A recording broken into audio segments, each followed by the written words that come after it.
Hello friends, आज हम salary का चैप्टर स्टार्ट करेंगे। इससे पहले हमने scope of income and incidents of tax under section 579 को कवर किया था। आज सैलरी स्टार्ट करते हैं। सैलरी क्या होती है आप बताइए। सैलरी पेमेंट है, ठीक है, आपको मिली है किस वजह से? क्योंकि आप किसी के एम्प्लॉई हैं। एम्प्लॉयर और एम्प्लॉई का रिलेशन है आपका, ठीक है। किस लिए मिली? सर्विस रेंडर करने के लिए during the course of employment, ठीक है। यहाँ पर दो पर्सन हैं, एक है सर्विस प्रोवाइडर और एक है सर्विस रिसीवर। यहाँ पर सर्विस रिसीवर को बोला गया है एम्प्लॉयर और सर्विस देने वाले को बोला गया है एम्प्लॉई। तो इन दोनों में एम्प्लॉयर और एम्प्लॉई का रिलेशनशिप है, जिसकी वजह से आपको कुछ बेनिफिट होगा सर्विस देने के बदले में। वो बेनिफिट चाहे मॉनिटरी हो चाहे नॉन मॉनिटरी हो, तो कोई फ़र्क नहीं पड़ता, क्योंकि आपने बेनिफिट रिसीव किया, हम उसकी वैल्यू को ही सैलरी मानेंगे। उसके बाद आप चाहे फुल टाइम काम कर रहे हैं चाहे पार्ट टाइम काम कर रहे हैं, इससे कोई मैटर नहीं करेगा आपको। तो आपने जो भी अमाउंट रिसीव किया है, चाहे 1 घंटे के लिए ही काम जॉब की है, तब भी आपको जो सैलरी मिलेगी, जो पेमेंट मिलेगी, वो सैलरी बन जाएगी। इनके अगला क्या है? ऑपरेटिंग इन इंडिया और अब्रॉड। सर्विस रेंडर जहाँ पे की जाती है वहीं पे क्रू एंड राइज माना जाता है, ठीक है। तो सबसे जनरल रूल क्या है? जहाँ पे आपने सर्विस दी वहाँ पे आपकी सैलरी बन जाती है। ऑपरेटिंग इन इंडिया और अब्रॉड कोई फ़र्क नहीं कर पड़ेगा, तो जहाँ पे आपने सर्विस दी वहाँ पे सैलरी अराइज हो जाती है। उसके बाद हम देखते हैं कि और क्या क्या है।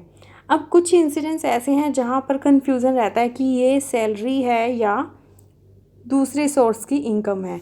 अब देखिए, जैसे commission receive by director employ भी हो सकता है, ठीक है, और एम्प्लॉय नहीं भी हो सकता। इन केस अगर वो एम्प्लॉय है तो एम्प्लॉयर और एम्प्लॉय के रिलेशन में क्या बनेगी? उसको जो भी कमीशन मिलेगी सैलरी बन जाएगी। इन केस वो एम्प्लॉय की तरह काम नहीं करता, ठीक है, तो फिर क्या हो जाएगा? इनकम फ्रॉम अदर सोर्स के हेड में जाकर उसकी इनकम टैक्सेबल हो जाएगी। हो सकता है एम्प्लॉई ना हो, क्योंकि डायरेक्टर का काम डिसीज़न लेना होता है मेनली, तो ठीक है, हो सकता है वो एम्प्लॉई ना हो। अगर एम्प्लॉई नहीं होगा तो इनकम फ्रॉम अदर सोर्सेज में जाकर उसकी इनकम को टैक्सेबल किया जाएगा। उसके बाद member of parliament and state legislature. अब आप देखिए, क्या मेंबर ऑफ पार्लियामेंट एम्प्लॉय होते हैं? नहीं होते, क्योंकि वो तो पीपल रिप्रेजेंटेटिव हैं, ठीक है। People representative can't be servant of government. अब यहाँ पर इसका मतलब वो एम्प्लॉयज़ तो नहीं हुए, तो एम्प्लॉय नहीं है तो सैलरी तो नहीं है उनकी, जो भी उन्हें इनकम मिलती है, तो फिर वो किस में टैक्सेबल होगी? इनकम फ्रॉम अदर सोर्स से, ठीक है, क्योंकि बिजनेस प्रोफेशन भी नहीं है, तो यहाँ पर इनकम फ्रॉम अदर सोर्स से जाकर टैक्सेबल होगी। आगे क्या है? Salary paid to partner by firm. अब पार्टनर बने हैं हम फर्म में, तो उसका क्या है? उन्होंने अरेंजमेंट किया है कि हमने किस तरीके से डिस्ट्रीब्यूट करना है। हो सकता है कोई पार्टनर वर्क कर रहा हो, उसको सैलरी दी है, या किसी और वजह से, उसकी स्किल की वजह से उसको सैलरी दी जा रही है, लेकिन क्या वो वहाँ पर एज ए सर्वेंट काम कर रहा है, एज ए एम्प्लॉई काम कर रहा है? नहीं। तो वहाँ पर सैलरी जो पार्टनर को मिली है वो टैक्सेबल एज ए सैलरी नहीं होगी। क्या होगी? बिजनेस एंड प्रोफेशन की इनकम के सोर्स से मानी जाएगी और वहाँ पर जाकर टैक्सेबल होगी, ठीक है, क्योंकि ये तो एप्रोप्रिएशन ऑफ प्रॉफिट है ना, कि हमने डिस्ट्रीब्यूट कैसे करना है, उसका एक अरेंजमेंट है।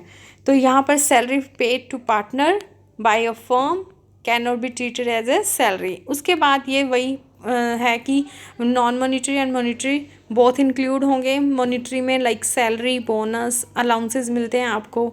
नॉन मॉनिटरी में क्या हो सकता है? जैसे कि घर दे दिया रहने के लिए एम्प्लॉयर ने आपको, या मेडिकल फैसिलिटी, मान लो कि उसका हॉस्पिटल है, किसी से उसने लिंक किया है कि यहाँ पर मेरे एम्प्लॉयज़ आके चेकअप करवा के जाएंगे, इस तरीके से non monetary. Interest free loans हैं, ठीक है, लोन आपको वैसे ब्याज पर मिलता है, लेकिन आपका एम्प्लॉयर आपको टैक्स फ्री दे रहा है या कंसेशनल रेट पे दे रहा है, तो वो क्या, नॉन मॉनिटरी फैसिलिटीज़ ही हैं। तो ये भी क्या है?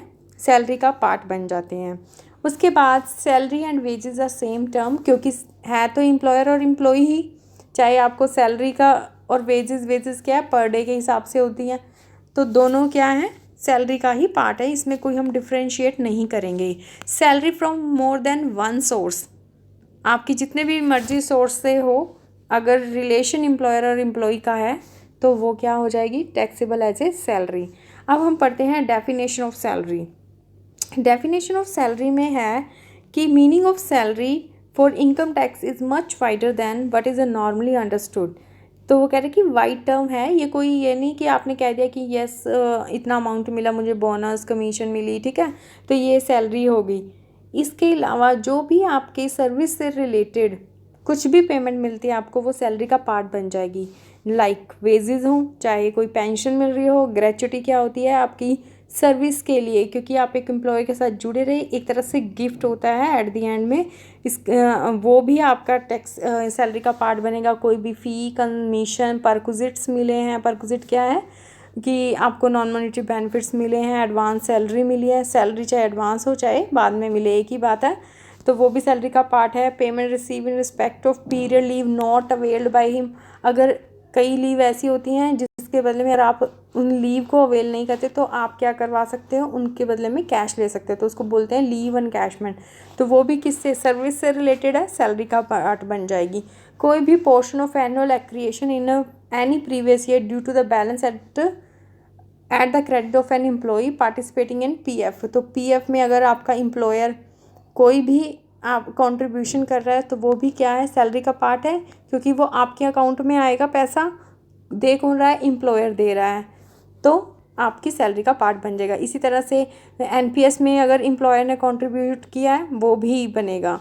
जस्ट एक ही इसका लॉजिक है कि कोई भी कंट्रीब्यूशन अगर आपको रिसीव होता है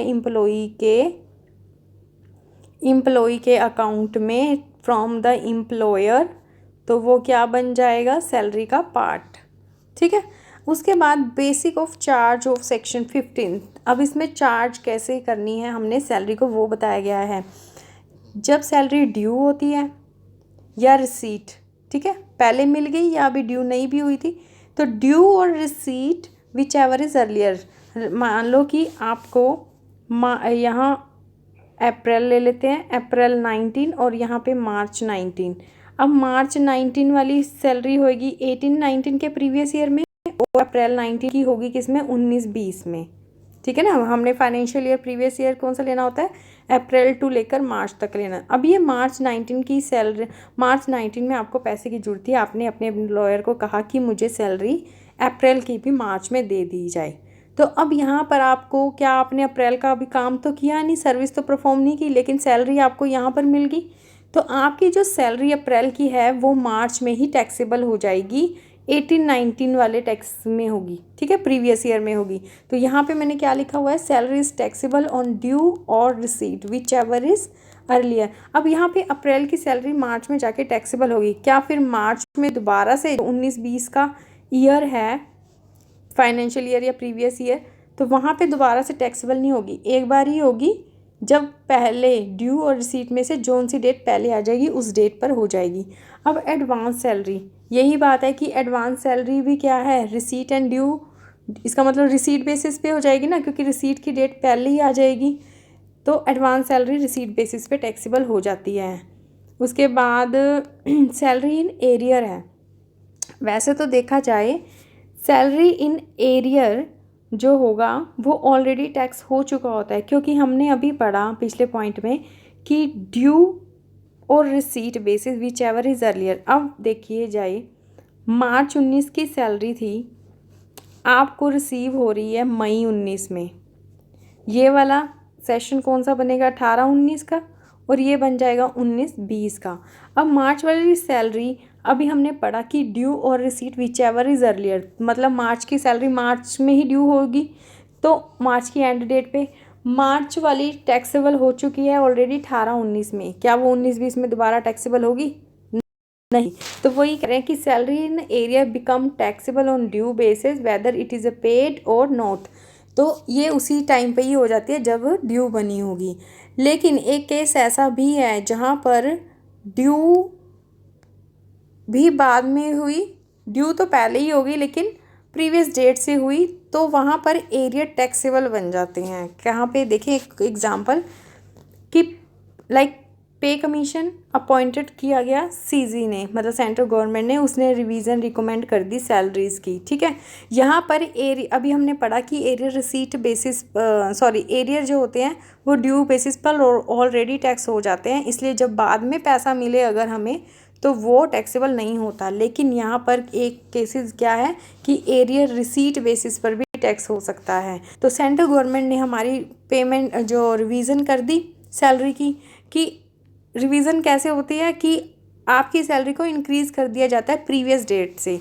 मान लो कि मई 19 में डिसीज़न आया गवर्नमेंट का कि आपकी सैलरी जनवरी 19 से 18,000 की बजाय कितनी हो चुकी है, 20,000 देंगे। अब देखो जनवरी फरवरी मार्च अप्रैल तो ऑलरेडी जा चुका है अगर मई में डिसीज़न हुआ, लेकिन हमें सैलरी मिलनी कब से है, जनवरी 19 से लागू होगी। तो हमें इसके बीच का डिफरेंस अब मिल जाएगा। लाइक कि 20,000 मिलने थे, मिले 18, यहाँ पर भी 20 मिलने थे, यहाँ पर भी 18 मिले, मार्च में भी 20 18 मिले और अप्रैल में भी 20 मिलने चाहिए थे 18। तो इन सब का डिफरेंस कितना बनता है, 8,000 रुपये टोटल अभी मेरे को मिल जाएगा एज ए एरियर। एरियर क्या होता है, पिछला पैसा रुका हुआ है वो आपको मिल रहा है अब। तो वो टैक्सेबल कौन सी ईयर में होगा जब ये आपको मिला होगा, क्योंकि अब डेट डिसाइड कब हुई, मई में ही डिसाइड हुआ कि आपको मिलना चाहिए था और मई में ही रिसीव हो गया। तो अब मई में जो ये 8,000 रिसीव हुआ, एक तो सैलरी रिसीव होगी मई महीने की और एक रिसीव होगा एरियर। तो 28,000 रुपये आपके टैक्सेबल कौन से ईयर में ही होंगे, 19-20 में ही हो जाएगा एरियर। ठीक है, ये रिसीट बेसिस पे हो गया। उसके बाद इस केस में जो हमने अभी पढ़ा इसमें रिलीफ भी मिल जाता है 89(1) का। उसमें क्या करते हैं, अब देखिए एरियर मिला इस साल में, हो सकता है इस साल टैक्स रेट ज़्यादा हो पिछले साल की बजाय। अब अगर यही अमाउंट पिछले साल मिलता तो हमें टैक्स कम लगता, और इस साल क्योंकि टैक्स रेट ज़्यादा है तो हमें टैक्स देना पड़ रहा है ज़्यादा। तो अगर इस वजह से हमारा कोई भी टैक्स ज़्यादा बन जाता है तो हमें 89(1) के अंदर रिलीफ मिलता है। इसकी कैलकुलेशन हम बाद में ज़रूर देखेंगे अगले लेक्चर्स में, या फिर इसमें देखेगा तो ठीक है, नहीं तो नेक्स्ट लेक्चर में जैसे ही कोई सैलरी के क्वेश्चंस आएंगे उसमें हम जरूर चेकआउट करेंगे इसे। उसके बाद अब हम पढ़ते हैं ये place of accrual of salary, मतलब हम कहाँ पे माना जाता है कि सैलरी अराइज हो चुकी है। सबसे पहले सैलरी का जनरल रूल क्या है, deem to accrue and arise at a place where service are render. जहाँ पर सर्विस दी गई वही प्लेस को मान लिया जाता है कि यहाँ पे सैलरी आपकी अराइज और एक्रू हुई है। अब इसका एग्जांपल देख लेते हैं। अगर मैंने सर्विस मुंबई में दी तो सिंपल सी बात है सैलरी मेरी अराइज कहाँ हुई, मुंबई में हुई।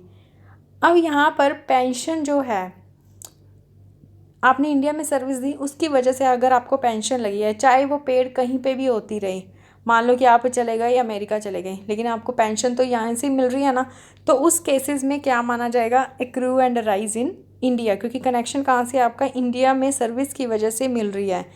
ऐसे ही लीव अर्न इन इंडिया, कोई लीव है, ठीक है, लीव सैलरी मिल जाती है, अभी हमने पढ़ा लीव एनकैशमेंट का केस, अगर वो मिलता है, आपने सर्विस लीव अर्न कहाँ की, इंडिया में, लेकिन पेमेंट कहाँ हुई आपको, अगर अब्रोड में हुई, तब भी ये माना जाएगा कि ये रेंडर इन इंडिया की वजह से है और इंडियन प्लेस ही माना जाएगा उसके एक्रूवल का।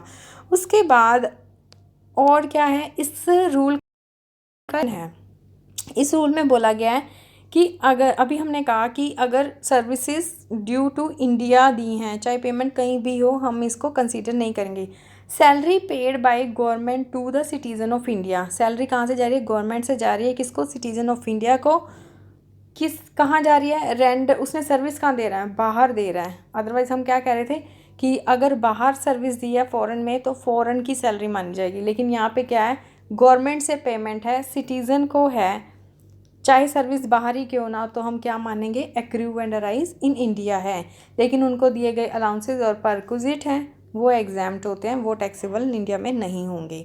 उसके बाद फ्री सैलरी का कंसेप्ट लोग कहते हैं कि होती है, ये टैक्स फ्री सैलरी नहीं होती है। टैक्स फ्री सैलरी का मतलब क्या है कि आपकी बजाय आपका एम्प्लॉयर रेडी है सैलरी टैक्स देने के लिए। मान लो आप सैलरी आपकी रखी गई है 9,000 रुपये आपको सैलरी देने का, उसने बना एग्रीमेंट कर लिया, लेकिन उसने कहा कि ये टैक्स फ्री है, इस पर कोई टैक्स नहीं तुझे देना पड़ेगा कल को।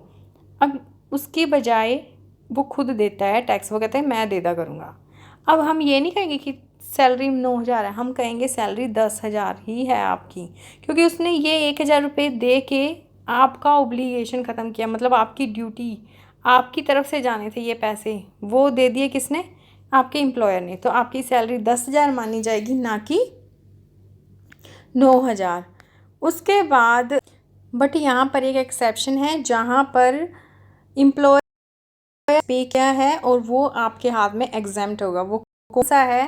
सेक्शन 10 सबसेक्शन 10 CC में क्या गया? Income tax paid by employer on non monetary perquisite on the behalf of employee would be exempt in the hand of employee. ठीक है, तो वो वाली जो नॉन मॉनिटरी परक्विजिट पर टैक्स है वो आपके हाथ में टैक्सेबल नहीं होगा। उसके अलावा लोन और एडवांस अगेंस्ट द सैलरी में क्या डिफरेंस, और लोन और एडवांस अगेंस्ट सैलरी क्या है? अब कुछ लोग क्या कहते हैं कि लोन क्या सैलरी का पार्ट है? अगर वो सैलरी के अगेंस्ट मिला है, नहीं। अगर आपको एडवांस और लोन मिला है सैलरी के अगेंस्ट, सैलरी एक गारंटी के तौर पे काम कर सकती है, लेकिन वो सैलरी का पार्ट नहीं बन सकता। आप खुद सोचिए कि आपने लोन लिया, वही लोन आपको बाहर से भी अवेलेबल हो सकता था। सैलरी अक्रू कब होगी? जब आपने सर्विसेज दी होंगी, लेकिन लोन का उससे कोई रिलेशन नहीं है। तीसरा कि सैलरी के अगेंस्ट एडजस्ट हो सकता है। मान लो कि लोन लिया आपने 20,000 का, आपकी सैलरी है 5,000, एम्प्लॉयर कहता है कि 3,000 हमेशा कटवाते रहना, अपना लोन तू चुका दियो। सैलरी की कभी रीपेमेंट नहीं होती, ठीक है, लोन की आपको रीपे करना पड़ता है, आपको वापस देना पड़ता है। तो यहाँ पर सैलरी एडजस्ट जरूर हो सकती है, लेकिन एक्रू अराइज ड्यू कब मानी जाएगी? जब आपने सर्विसेज दे दिए। और लोन की रीपेमेंट सैलरी की एप्लीकेशन है, मतलब आपने अपनी सैलरी को यूज़ किया है, ना कि ये नहीं कह सकते सैलरी ही है और इसको रिसीट बेसिस पे हम टैक्सेबल कर देंगे। नहीं, वो तभी एक्रू एंड अराइज मानी जाएगी जब आपने सर्विसेज रेंडर करी होंगी। अगला है फोरगोइंग ऑफ सैलरी। फोरगोइंग का मतलब कि आपने अपनी सैलरी को छोड़ दिया। ठीक है, छोड़ा कैसे है? अगर आप अपने एम्प्लॉयर को कहें कि मुझे सैलरी मत देना, मेरी तरफ से चैरिटी दे देना, क्या हम ये मान लेंगे कि आपने चैरिटी दे दी तो आप एग्जाम्प्ट हो गए? नहीं, आपकी एक्रू अराइज हुई है, आपने सर्विसेज दी, आपको ड्यू और रिसीट बेसिस पर जो भी टैक्सेबल बनती है वो टैक्सेबल होगी। लेकिन आप ये कह देना कि हाँ मुझे सैलरी नहीं चाहिए या फिर चैरिटी दे देना, तो वो वेवर या वो क्या है? सैलरी की एप्लीकेशन है, मतलब आप अपनी सैलरी को यूज़ कर रहे हैं। जैसे अभी हमने बात की थी लोन वाले टाइम पर कि लोन सैलरी नहीं हो सकता है ना, क्योंकि वो सैलरी जब आप उसको रीपे करते हैं तो आप सैलरी को यूज़ कर रहे हैं। इसी तरह से जब आप चैरिटी दे रहे हैं तो आप अपनी सैलरी को यूज़ कर रहे हैं, एप्लीकेशन है उसकी। ठीक है, salary is chargeable to tax on due or received whichever is earlier. If employee forego his salary, it doesn't mean that salary foregone is not taxable. मतलब आप जो मर्जी करें, सैलरी अगर आपको राइज ड्यू होगी है तो आपकी टैक्सेबल ही बनेगी। One salary accrue subsequent waiver, मतलब उसके बाद अगर आप कहीं मुझे नहीं चाहिए या मेरी तरफ से चैरिटी दे दीजिए, doesn't make it exempt from the taxability. Such waiver is only an application, hence it is taxable. लेकिन अगर आपने इस प्रोविज़न के अंदर, कौन से provision? Section 2 of voluntary surrender of salary exemption from taxation act 1961 में सरेंडर कर दी गवर्नमेंट को, तब आपकी सैलरी एग्जाम्प्ट हो सकती है। उसके बाद अगर सैलरी मिल रही है किसके एम्प्लॉयज़ को? UNO के एम्प्लॉयज़ को, वो भी टैक्सेबल नहीं है।